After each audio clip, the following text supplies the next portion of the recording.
Máme v dočasnej opatere 8 šteniatok. A každé ráno je v ich miestnosti hovnová spúšť. Naša stratégia je postupne ich od seba oddeľovať a ako tak socializovať. Bo spolu robia kamukery, ale keď sú po jedným, tá sú krotké jak baránky. Pampi, prosím ťa, vyžrebu jeden papierik, že na ktoré šteniatko sa šťastie usmeje. Ó, svatý Punťo na nebesiach, prosím, že by to bola fenka. Vybíram sebe krajný papierik, bo mám ciťak. Keď mi toto vynze, tá jutra idem podať športku.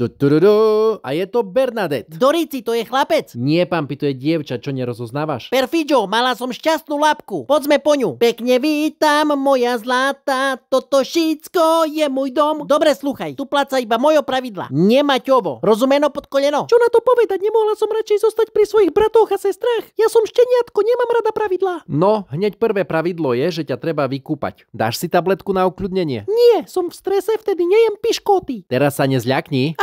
Do pivnici, to je čistá voda. To fakt treba aj podvozok. Nie, hlavu nie, mám svoj obľúbený účes. Fuj, ble, hnus, humus. Vieš, koľko žien by chcelo, aby sa ich dotýkali moje ruky? A teraz ti zavidia. Štekliš ma medzi packami. Tak, ty budeš voňať ako lesná jahôdka a nie ako hoveno lajeno. Začínam si to užívať. Uška môžem? Tak, a Bernadette je oficiálne dočasný člen našej bandy. Je to bars poslušné a pokorné dzivčatko. Zaujemcové píšce? Mňam, to je také úžasné, že odteraz už nemusím o každú pamosku bojovať so svojimi 7 súrodencami.